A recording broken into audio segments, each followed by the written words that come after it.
Hello friends, welcome to speed up. Speed up में आपका स्वागत है। गुड इवनिंग, नमस्कार, सत श्री अकाल, अस्सलाम वालेकुम। कैसे हैं आप लोग? अच्छे होंगे आप सभी लोग। तो कैसा लगा आपको आखिरी लास्ट का सेशन? पिछले बार हमने सारे वेब के लगभग ऑब्जेक्टिव करा लिए थे और भी कुछ बचे होंगे जो हम लोग क्रैश कोर्स करेंगे फिजिक्स का लास्ट में। तो हम फिर और भी सारे जितने ऑब्जेक्टिव बचे होंगे सारे ऑब्जेक्टिव को हम लोग कवर कर लेंगे और एक्सपेक्टेड क्वेश्चन बताएंगे कि वेव और साउंड से एक्सपेक्टेड क्वेश्चन क्या आ सकते हैं। ठीक है दोस्तों, कुछ लोग बोल रहे हैं कि सर इंग्लिश, कुछ लोग बोल रहे हैं कि सर प्योर हिंदी। तो दोस्तों it is not possible to deliver all thing in Hindi और ऑल थिंग इन इंग्लिश। तो मैं कोशिश करता हूं कि चीजों को हिंदी और इंग्लिश दोनों माध्यमों में आप तक पहुंचाया जाए। ठीक है, क्योंकि बहुत सारे लोग जो भी हमारे साथ जुड़े हुए हैं, कुछ लोग साउदर्न के हैं, कुछ लोग नॉर्दर्न के हैं। तो नॉर्दर्न वाले लोग हिंदी समझते हैं, साउदर्न वाले लोग इंग्लिश समझते हैं। तो प्लीज इतना परेशान मत होइए, आप लोग कॉन्सेप्ट देखिए कि मैं क्या बोल रहा हूँ, क्या लिख रहा हूँ। तो ऑब्जेक्टिव पे इतना फोकस नहीं, ठीक है हो गया हिंदी इंग्लिश कोई बात नहीं, लेकिन आपको सवाल समझ में आना चाहिए क्या लिखा था हम लोगों ने। ठीक है, यहां तो कोई दिक्कत नहीं। चलिए आज हम लोग एक नया टॉपिक स्टार्ट करते हैं। तो नया टॉपिक स्टार्ट करने से पहले प्लीज एक थंबनेल दीजिए, वीडियो को लाइक कीजिए और हेलो कहिए। तो मैं देखता हूं कि कितने लोगों ने हेलो कहा है, कितने लोग हमारे साथ जुड़े हुए हैं, कितने लोग इस वीडियो को देख रहे हैं और पसंद कर रहे हैं। प्लीज वीडियो स्टार्ट होने से पहले एक थंबनेल और एक लाइक, एक हेलो का कमेंट, प्लीज सभी लोग एक साथ। ठीक है, चलिए तो आज का वीडियो शुरू करते हैं हम लोग। आज का हमारा टॉपिक है हीट। क्या पढ़ेंगे हम लोग? हीट के बारे में। ठीक है, क्या टॉपिक हमारा आज का? हीट। ओके, हीट, हीट कह लो या थर्मोडायनेमिक्स का टॉपिक है। किसका दोस्तों टॉपिक है? थर्मोडायनेमिक्स का। ठीक है, तो अच्छा अब एक चीज बताइए हम लोग पहले। Heat, there is two word that is heat and temperature and there is a slight difference between these two words, and you guys mostly confused with these two words, that what is the difference between heat and temperature. Am I right or not? Okay, before discussing the difference between heat and temperature, first I would like to tell you ki what is energy, and before energy I would also like to tell you what is thermodynamics. Thermodynamics भी thermodynamics के अंदर ही सारी चीजें हैं, है ना। तो thermodynamics में आपका क्या होता है, जैसे वर्ड है आपका थर्मो, ऊष्मा गतिकी इसे बोलते हैं, थर्मोडायनामिक्स। इसे क्या बोलते हैं हम लोग? ऊष्मा गतिकी, ऊष्मा गतिकी। ठीक है दोस्तों, ऊष्मा गतिकी बोलते हैं हम लोग, है ना। थर्मो का मतलब क्या हुआ? हॉट, हॉट या गर्म, और डायनेमिक्स का मतलब क्या हुआ? मोशन, है ना, हॉट या मोशन, या इसे हम कह सकते हैं हीट, या कह सकते हैं हीट। यानी कि विज्ञान की वह शाखा, विज्ञान की वह शाखा जिसके अंदर आपका हीट का मोशन हो रहा है, ऊष्मा का गतिज अवस्था हो रहा है, ऊष्मा इधर से उधर जा रही है, उधर से इधर आ रही है, सिस्टम से सराउंडिंग में जा रही है, सराउंडिंग से सिस्टम में आ रही है। एक तो उसका ट्रांसफर, और दूसरा अगर यहां से वहां जा रही है और वहां से यहां आ रही है, उसका प्रभाव, इफेक्ट हम लोग पढ़ेंगे थर्मोडायनेमिक्स में। इतनी बात समझ में आ गई होगी। ठीक है, तो हम लोग इसको लिख लेते हैं, बहुत ही सिंपल है कि thermodynamics is the branch of science, thermodynamics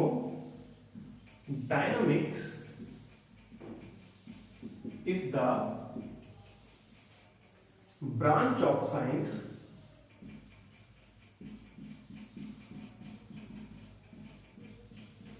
in which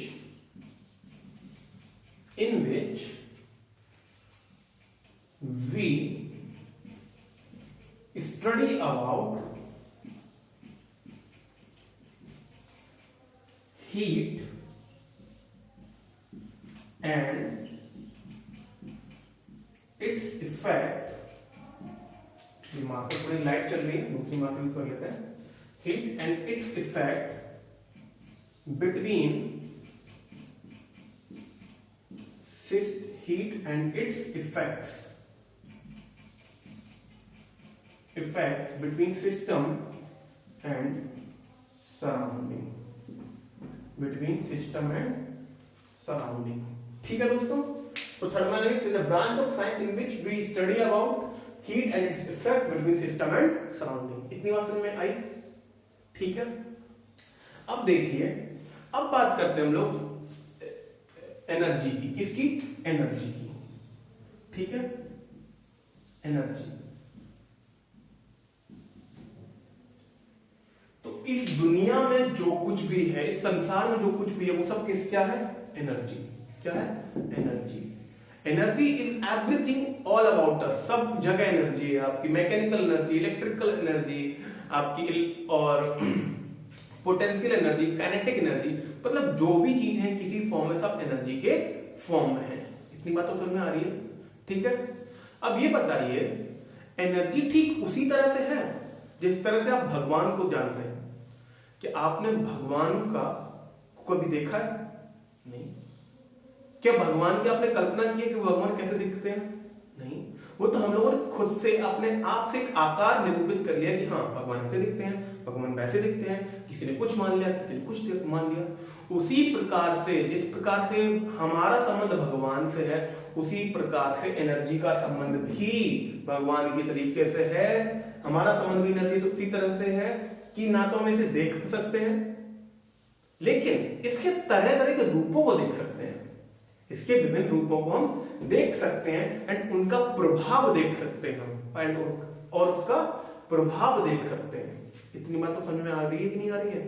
ठीक है, यानी कि it is impossible to define energy, but we can see its effects. But we can see its effect. Okay, इतनी बात समझ में आई? लिख लेना आप लोग। It is impossible to define energy, but we can see its effect in our daily life. In our daily life. इतनी बात समझ में आ रही है? अच्छा ठीक है। एनर्जी के सामान्यतः दो मूल रूप होते हैं। एनर्जी के कितने रूप होते हैं? मूल दो रूप, हीट एंड वर्क। कौन कौन से होते हैं? Heat and work. Heat and work. ठीक है, वर्क हम लोग बाद में पढ़ेंगे। सबसे पहले हम लोग पढ़ेंगे हीट के बारे में। अब बात करते हैं हीट एंड टेम्परेचर की। हीट एंड टेम्परेचर की। हीट एंड टेम्परेचर की। Heat and temperature. तो प्लीज आप लोग ये बताइए कमेंट बॉक्स में कि टेम्परेचर से आप क्या समझते हैं और हीट से आप क्या समझते हैं, है ना? उससे पहले मैं एक छोटी सी बात कहना चाहूंगा कि सपोज एक दो कप है, एक कप में कॉफी है और एक कप में चाय है। सॉरी, एक कप में आपका कोल्ड कॉफी है और एक कप में आपकी चाय है। ओके, अब एक चीज बताइए, अगर कोई सामने वाला बंदा है, क्या उसे देख के बता सकता है वो कि कौन ज्यादा गर्म है, कौन ज्यादा ठंडा? बता सकता है? बताइए, नहीं बता सकता। सपोज को नॉर्मल टेम्परेचर कहा गया, आपके रूम टेम्परेचर है। अब बताइए, अब बता सकते हैं हम कि किसमें एनर्जी ज्यादा है, किसमें एनर्जी कम है? नहीं बता सकते आप लोग। चलिए ये भी छोड़ते हैं, हम लोग एक चीज बताते हैं। जैसे पार्क है, आप पार्क में बैठे हुए हैं, तो पार्क में दो बेंच पड़ी हुई है, एक लोहे की बेंच पड़ी है, एक लकड़ी की बेंच पड़ी है। ठीक है, तो लकड़ी, अब सूरज है, तो सूरज तो दोनों पे एनर्जी बराबर बराबर डिस्ट्रीब्यूट कर रहा होगा ना, इस पे भी और उस पे भी उतनी उतनी, है ना? अगर इस पे भी एनर्जी ट्रांसफर कर रही है, उस पे भी एनर्जी ट्रांसफर हो रही है, उस पे भी हीट की फॉर्म जा रही है, इस पे भी हीट जा रही है। लेकिन जाने पर हम लोग क्या देखते हैं कि लोहे वाली बेंच ज्यादा गर्म होती है और लकड़ी वाली बेंच कम गर्म होती है। ऐसा क्यों? क्या कारण है इसके बीच में, है ना? दूसरा, या तो हम कैसे पता करते हैं उसको? छू के, कि भाई हाँ ये ज्यादा गर्म है, ये ज्यादा ठंडी है ना? जैसे तवा हुआ, तवे पे हाथ रखा है कभी? रखना ही मत, जल जाओगे, है ना? तो तवे पे हाथ रखते हो तो क्या मालूम पड़ता है? तवे पे हाथ रखते हो तो मालूम पड़ता है कि अभी ठंडा है, गर्म है ना? अच्छा, अभी सर्दी चल रही है, हम लोग स्वेटर पहने होते हैं, कपड़े पहने होते हैं, तो हमें कैसे महसूस होता है कि बाहर ठंडी है, अंदर गर्मी है? आखिर वह ऐसी कौन सी चीज है जिसकी वजह से हम लोग पता कर पाते हैं कि ये चीज गर्म है, ये चीज ठंडी है? जो हॉटनेस और कोल्डनेस एसोसिएटेड है ना, वो दोस्तों हीट ट्रांसफर से एसोसिएटेड है। कि क्या होता है जब हम किसी चीज को छूते हैं ना, जैसे हमने लोहे की बेंच को छुआ तो वो ज्यादा गर्म है, यानी उससे बॉडी हमारी बॉडी में ट्रांसफर होने लगी। सपोज वो बॉडी आपकी किसी भी तापमान किसी भी और हीट पर होगी और हमारी बॉडी किसी और हीट पर है, तो उनके बीच में हीट का ट्रांसफर होता है, तब हमें पता चलता है कि वो बॉडी गर्म या ठंडी है। And that's mean hotness and coldness are the phenomena which are associated with heat transfer. तो फिर ऐसी क्या चीज है जिससे हम बता दें कि ये कप में चाय और ये कप में कोल्ड कॉफी में डिफरेंस हम कैसे बताएंगे? तो दैट इज द पैरामीटर। ये वो पैरामीटर है जिससे हम बता पाए कि दोनों में क्या डिफरेंस है। तो वो पैरामीटर क्या आता है आपका? टेम्परेचर। क्या आता है? टेम्परेचर। टेम्परेचर ही वो पैरामीटर है जिसके माध्यम से बता सकते हैं कि कौन सी बॉडी में ज्यादा एनर्जी है। चलिए एक और एग्जांपल देखते हैं हम लोग पहले, ठीक है?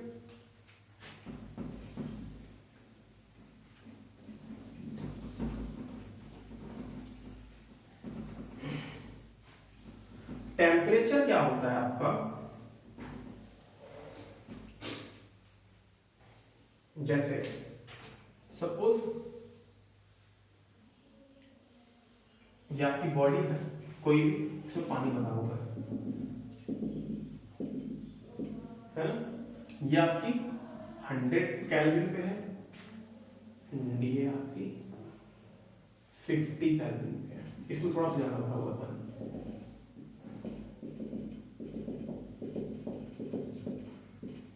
तो ये बताइए कि काइनेटिक एनर्जी किसकी ज्यादा होगी, इसकी या इसकी? इसको मैं 1 मान लिया, इसको मैंने 2 मान लिया। दोस्तों अगर काइनेटिक एनर्जी की बात की जाए तो काइनेटिक एनर्जी इसमें ज्यादा होगी और इसमें कम। इसमें ज्यादा होगी, इसमें कम। देखो टेम्परेचर का मतलब होता है कि सपोज अगर कोई बॉडी है उसमें कई सारे पार्टिकल्स होते हैं, ऐसे ऐसे पार्टिकल्स होते हैं, है ना?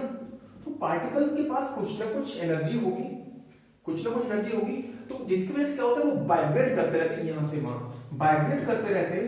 तो ये कुछ इससे टकराएगा, ये कुछ इससे टकरा रहा होगा, ऐसे आपस में टकराते रहते हैं, ये आपस में टकराते रहते हैं ऐसे ऐसे, है ना? तो ये जो मॉलिक्यूल्स होते हैं वो टकराते रहते हैं, यानी कि जो एनर्जी होती है एक मॉलिक्यूल से डिफाइन होती है, एक यूनिट मॉलिक्यूल से, किसी पार्टिकल से। अब एक चीज बताइए कि अगर इसमें 100 केल्विन टेम्परेचर है तो इसमें ज्यादा तेजी से मॉलिक्यूल टकरा रहे होंगे कि 50 केल्विन में मॉलिक्यूल ज्यादा तेजी से टकरा रहे होंगे? सिर्फ टकराने की बात हो रही है, मैं टोटल की बात नहीं कर रहा हूँ, टकराने की बात। तो भाई साहब इस बाले में मॉलिक्यूल को ज्यादा तेजी से आपस में टकरा रहे होंगे, यानी कि जो उनकी एनर्जी है पर यूनिट मॉलिक्यूल, ये इसमें ज्यादा होगी और इसमें कम। इसमें थोड़ी से धीरे धीरे स्लोली टन टन टन टकरा रहे होंगे। इसमें क्या होगा? टन टन टन टन टन टन टन टन इसमें टकरा रहे होंगे, इसमें थोड़ा सा कम तेजी से टकरा रहे होंगे। इतनी बात समझ में आ रही है? यानी कि अगर काइनेटिक एनर्जी की बात की जाए तो काइनेटिक एनर्जी पहले की ज्यादा होगी, दूसरे की कम, दूसरे की कम। लेकिन अगर टोटल एनर्जी की वही बात की जाए तो टोटल एनर्जी पहले की कम होगी और दूसरे की ज्यादा होगी। वो नंबर ऑफ पार्टिकल्स पे ऊपर डिपेंड करता है, इसका नंबर ऑफ पार्टिकल्स कम है, इसका नंबर ऑफ पार्टिकल्स ज्यादा है। इतनी बात समझ में आई? ठीक है। तो एक चीज और समझ लीजिए कि हमें ठंडा और गर्म महसूस होना एक अलग बात है, हमें ठंडा और गर्म महसूस होना एक अलग बात है और टेम्परेचर का होना अलग बात है। हमें ठंडा और महसूस होना एक अलग बात है और किसी बॉडी का टेम्परेचर होना एक अलग बात है। ठंडा और गर्म महसूस होने की घटनाएं ऊष्मा के ट्रांसफर से, ऊष्मा के परिवर्तन पर डिपेंड करती हैं कि ऊष्मा कितनी तेजी के साथ ट्रांसफर हो रही है एक बॉडी से दूसरी बॉडी में। लेकिन टेम्परेचर एक अलग फिनोमेना है, दोनों बातों में बहुत फर्क है। ठीक है, हमें ठंडा और महसूस होना किससे कोरिलेट करता है? हीट से, हीट ट्रांसफर से। लेकिन जो अगर टेम्परेचर की बात की जाए, temperature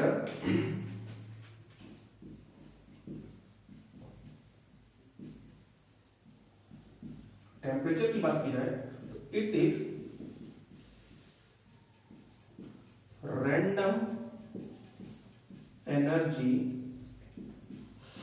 per unit molecule, per unit molecule, per unit molecule. अगर हम लोग वही हीट की बात करें, हीट की बात करें तो it is a phenomena, it is a phenomena which it is a phenomena which related to hotness और कोल्डनेस। किससे रिलेट करती है फिनोमेना? हॉटनेस और कोल्डनेस। ठीक है दोस्तों, यहां तक ठीक है। फिर हम लोग आगे बात करते हैं।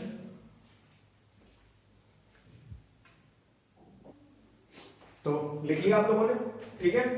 अब हम लोग बात करते हैं आगे की कि भाई अगर टेम्परेचर है तो हम लोग टेम्परेचर को मेजर कैसे करेंगे? क्या बताएंगे हम लोग मेजर करने के लिए टेम्परेचर को? कि भाई जैसे आपको पता है कि भाई 1 मीटर की लंबाई लगभग इतनी होती है ना? 1 मीटर की लंबाई लगभग कितनी होती है? कैसे डिफाइंड है कि यूएस में इतनी बड़ी रॉड रखी है और इसको सभी जगह बता दिया गया है कि 1 मीटर की रॉड इतनी होती है। ये बात तो समझ में आ रही है? ठीक है, ये बात तो समझ में आ रही है ना?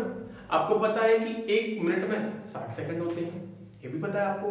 तो एक स्टैंडर्ड चीज है ना, डिफाइंड। अगर मैं आपसे बोलूं, अगर मेरा और आपके बीच में भी सिर्फ कन्वर्सेशन हो रही है, अभी दुनियादारी से कोई मतलब नहीं है, आज से 100 साल पहले हम लोग टेम्परेचर का आविष्कार कर रहे हैं, हम लोग बता रहे हैं कि तापमान को कैसे हम लोग कैलिब्रेट करते हैं, कैसे मेजर करते हैं, है ना? तो हमने बोल दिया कि इस रूम का टेम्परेचर रामू है, इस रूम का टेम्परेचर चुन्नू है, ठीक है। तो इस रूम का टेम्परेचर चुन्नू है, ये तो हमारे आपके बीच बात पता है ना, लेकिन पूरी दुनिया में तो नहीं पता है। तो हमें पूरी दुनिया को बताना पड़ेगा कि भाई इस दुनिया में रूम का टेम्परेचर कितना है? चुन्नू है, ठीक है। तो ऐसे ही अगर हमें टेम्परेचर की स्केल को टेम्परेचर बताना है कि पूरी दुनिया में क्या ऐसा पैरामीटर है, किस पैरामीटर से मालूम करते हैं लोग कि क्या क्या कंडीशन है, हम टेम्परेचर को किस में मेजर कर सकते हैं, उसके लिए कई सारे लोगों ने पैरामीटर दिए हैं। चाहो हम भी अपना पैरामीटर बना सकते हैं, भाई बना सकते हैं कि नहीं बना सकते हैं? तो उस पैरामीटर को आज हम मेजर करेंगे कि भाई कैसे कैसे पैरामीटर बने हैं टेम्परेचर को नापने के। तो आज हम बात करते हैं टेम्परेचर मेजर की। किसकी बात कर रहे हैं हम लोग? टेम्परेचर मेजर की, टेम्परेचर मेजर की, ठीक है दोस्तों, टेम्परेचर मेजर की। तो शुरुआत में कहा गया कि जैसे देखो ऐसे तो कई सारी मेजर करने के, जैसे डिग्री सेंटीग्रेड है, डिग्री फारेनहाइट है, केल्विन है, र्यूमर है, ट्रैकलाइन है। तो ये क्या है? सारी पैरामीटर है टेम्परेचर को मेजर करने की, है ना? लेकिन हमें तो बहुत ही कम पढ़नी है, हमें तो बस ये 3 पढ़नी है। हमें र्यूमर ट्रैकलाइन से कोई मतलब नहीं। आप चाहो तो अपनी टेम्परेचर की स्केल बना दो, लेकिन वो दुनिया में एक्सेप्ट नहीं होगी दोस्त, क्योंकि आपको कोई नहीं जानता है। जानने का अगर आप एक बहुत बड़े साइंटिस्ट बन जाओ, लेकिन उससे पहले हमें आरआरबी क्वालिफाई करना है ना, है ना? तो हम लोग अपनी टेम्परेचर स्केल बना सकते हैं। सपोज हमने क्या किया, यहां पे इन 3 चीजें मानी हमने, क्योंकि हमने 3 चीजों के मध्य निकाला, हमने degree centigrade, degree Fahrenheit and kelvin, ठीक है। तो हमने क्या किया भाई, कहीं ना कहीं कोई ना कोई पैरामीटर तो फिक्स करने पड़ेंगे ना, तभी तो आप बता पाओगे, तभी तो आप बता पाओगे कि भाई टेम्परेचर कैसा है, क्या है ना? भाई किन्हीं तो बिंदुओं के बीच तो बताना पड़ेगा। हमने भाई इतनी लंबाई फिक्स कर ली, हमने बता दिया कि ये आपकी 1 मीटर है, तो हमने इतनी दूरी तो फिक्स कर ली ना हमने। अब इसके बीच में हमने बता दिया कि फुट क्या है, सेंटीमीटर क्या है, इंच क्या है, डेसीमीटर क्या है, वगैरह वगैरह। ठीक बात तो समझ में आ रही है? ठीक है। अब अगर हम बात करते हैं पहले, तो हमने क्या किया कि जो वाटर से हमने चेक किया, वाटर को पैरामीटर माना, उस पैरामीटर से हमने चेक कर रहे हैं कि इन बॉडियों का टेम्परेचर स्केल कैसे होगा, इन बॉडी का टेम्परेचर स्केल कैसे होगा। सपोज देखिए, हमने क्या माना कि फ्रीजिंग पॉइंट एक हमने लिया, फ्रीजिंग पॉइंट ऑफ वाटर, और एक हमने लिया इसका बॉइलिंग पॉइंट। क्या लिया? Boiling point of water. Boiling point water का लिया है और हमने फ्रीजिंग पॉइंट वाटर का लिया है। ठीक है, तो फ्रीजिंग कितना होता है आपका? 0 डिग्री सेंटीग्रेड और बॉइलिंग क्या होता है? 100 डिग्री सेंटीग्रेड। इतनी बात समझ में आ रही है? लेकिन जो आपके फॉरेन हेड साहब थे, ठीक है, कौन थे? फॉरेन हेड साहब थे। तो उन्होंने क्या किया कि उन्होंने कहा कि नहीं, मैं ये नहीं मानूंगा, मैं कुछ और मानूंगा, है ना, मैं कुछ और मानूंगा। तो जो आपका ये थे सेल्सियस, ये आपके स्वीडिश साइंटिस्ट थे। कौन थे? Swedish scientist. कौन था? सेल्सियस। सेल्सियस साहब थे। ये कौन था आपका? ये आपका था जर्मन इंस्ट्रूमेंट बनाते थे ये, जर्मन इंस्ट्रूमेंटर या इंस्ट्रूमेंट मेकर। कौन था? Foreign height.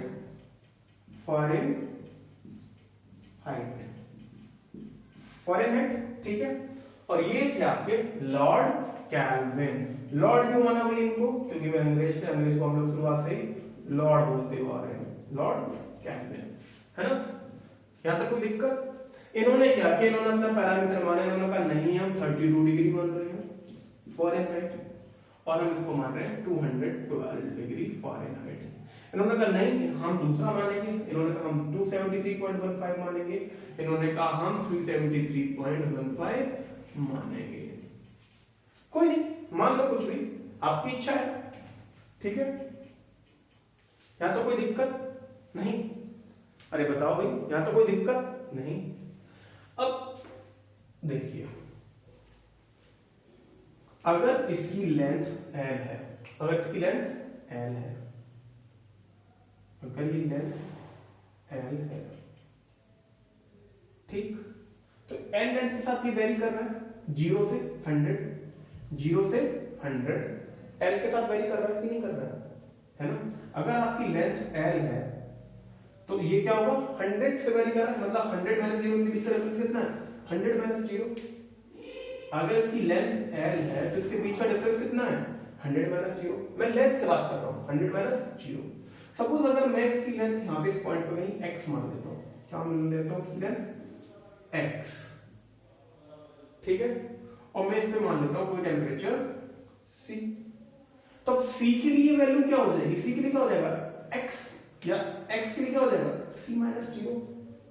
अरे नहीं आई बात समझ में? फिर से देखो, मैंने बोला कि l के लिए इनके बीच का डिफरेंस कितना है? 100 माइनस 0। l के लिए इनके बीच का डिफरेंस कितना है? 100 माइनस 0।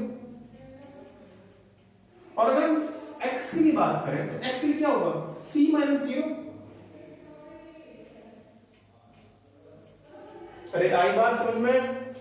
आई नहीं आई, नहीं आई, नहीं आई। फिर से देख लो, अगर हम इसकी बात करें, यहां पे इसकी बात करें, इसकी बात करते हैं तो L के लिए जिस प्रकार से यहां समझ, तो L के लिए इसका डिफरेंस कितना है? 312 माइनस 32। और अगर हम x की बात करें, तो x के लिए इसका डिफरेंस कितना होगा? f minus 32। बात आई समझ में? अभी भी नहीं आई, नहीं आई। ठीक है, फिर से देखते हैं। इसके लिए लेंथ मान ली मैंने l, और l के लिए डिफरेंस कितना हो जाएगा? 373 माइनस 273.5, 373.5 माइनस 273.15। और x के लिए हम लोग क्या मान लेंगे? x के लिए अगर हम मानेंगे, x के लिए का डिफरेंस मानेंगे k माइनस 273.5। x के लिए क्या मानेंगे? k minus 273.15। यहां तक बताओ किसी कोई परेशानी हुई हो तो? आया समझ में बात? बिल्कुल, अगर समझ में आ रहा है तो प्लीज थंबनेल दीजिए, प्लीज वीडियो को लाइक कीजिए, जल्दी से बताइए कि आपको ये चीजें समझ में आई कि नहीं आई। ठीक है, इतनी बात समझ में आ रही है? अब ये बताइए कि जब ये चीजें फिक्स हैं, दोनों तरफ, यहां भी फिक्स है, यहां भी फिक्स है, पैरामीटर तो ऊपर नीचे फिक्स है, तो इनकी वैल्यू आपस में बराबर होंगी कि नहीं होंगी? इनकी वैल्यू आपस में बराबर होंगी कि नहीं होंगी? अगर हम बात करें पहला तो ये हो जाएगा C/100 इक्वल टू, ये क्या हो जाएगा F माइनस 32 अपॉन, इसका डिफरेंस क्या आएगा 312 में से, ओ सॉरी 212 में से 32 गया कितना बचेगा 180, जीरो से जीरो काट दो तो 2 9 18 2 5 10, तो क्या बन जाएगा C/5 equal to F minus 32 upon 9। बात आई समझ में कि नहीं आई? बात आई समझ में कि नहीं आई? नहीं आई तो फिर से देख लो। अगर इसकी बात करें तो क्या होगा C/100 इक्वल टू, इसके लिए क्या होगा K माइनस 273.5 अपॉन डिफरेंस कितना हो जाएगा 100 से 100 खत्म, क्या हो जाएगा C equal to K minus 273.15। ये आपका रिलेशन आ गया, सेंटीग्रेड के लिए फॉरेनहाइट के बीच और सेंटीग्रेड के और केल्विन के बीच में आ गया कि नहीं आ गया? अगर केल्विन से करना तो इसको भी बराबर कर दो। इतनी बात समझ में आ रही है कि नहीं आ रही है? नहीं आई? देख लो फिर से, कोई दिक्कत नहीं। चलिए सपोज मैं एक सवाल लेके देखता हूं, सिंपल सा सवाल लेके देखता हूं, ठीक है? सवाल लेके देखता हूं मैं, अगर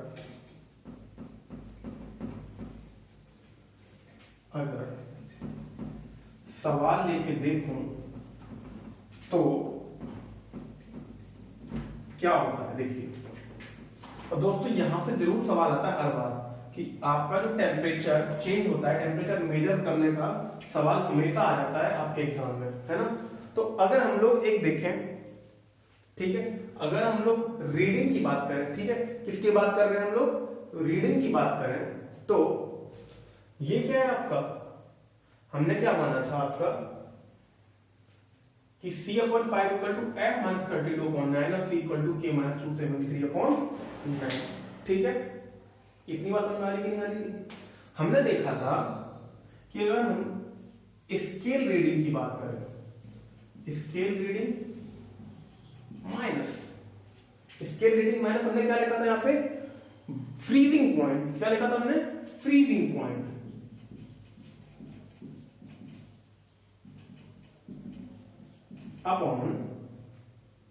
अपॉन में क्या लिखा था हमने?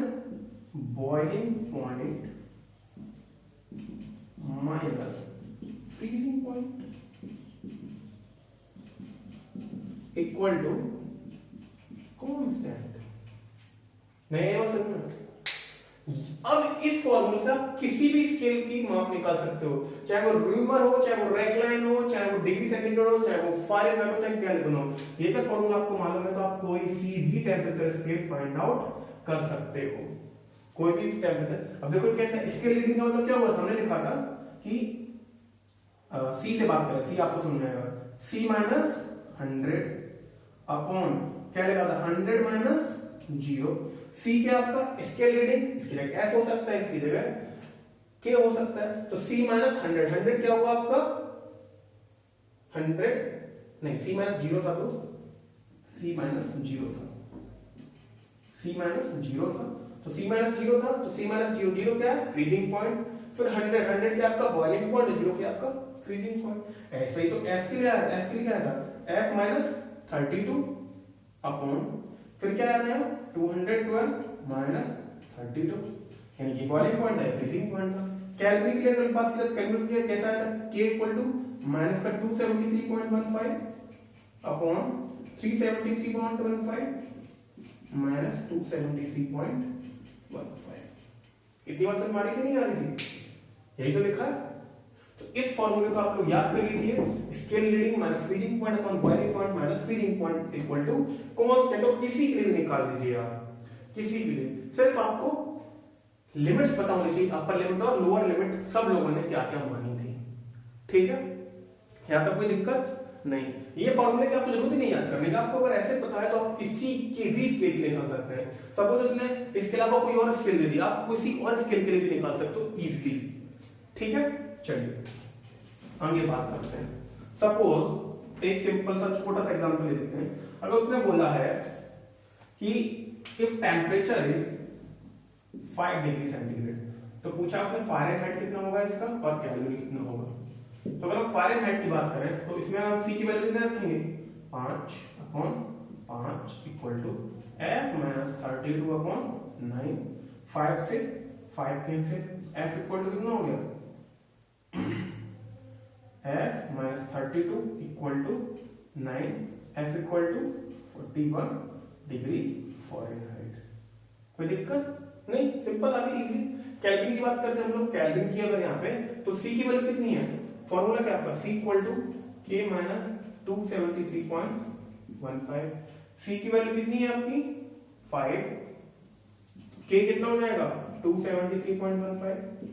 अब भाई साहब इसको लाके इधर जोड़ दो तो K की कितना हो जाएगा 278.15 क्या। कोई दिक्कत नहीं, समझ में आई चीजें। टेम्परेचर मेजर करना है आप लोगों को, कैसे टेम्परेचर को मेजरमेंट करते हैं, स्केल कैसे बनती है, ठीक है। तो आज की इतना ही रखते हैं हम लोग, फिर हम लोग कल की वीडियो में देखते हैं आगे की चीजें। तो बहुत ही धीरे धीरे पढ़ेंगे, बहुत ही आराम से पढ़ेंगे, सारी चीजें कवर करते हुए पढ़ेंगे आप लोगों को। इससे बाहर सवाल नहीं आने देंगे आपका। अगर साइंस से कोई भी सवाल आता है आपका बाहर नहीं जाएगा, आप सारे के सारे क्वेश्चन अटेम्प्ट करके आओगे, विश्वास मानिए मेरा, ठीक है दोस्तों। तो आज के लिए इतना ही रखते हैं। प्लीज जो लोग अभी वीडियो देख रहे हैं, वीडियो को लाइक कीजिए, कमेंट कीजिए एंड शेयर कीजिए प्लीज इस वीडियो को, चैनल को सब्सक्राइब कीजिए हमारे। और जो लोग पहली बार है, प्लीज आप लोग भी जिन्होंने अभी तक पहले की प्लेलिस्ट नहीं देखी है, वेब हम लोग पढ़ चुके हैं, वेब की प्लेलिस्ट देखिए, ओके। तो आप लोग पढ़ते रहिए, ख्याल रखिए अपना, देखते रहिए, हमारे साथ बने रहिए। Thank you so much, bye bye.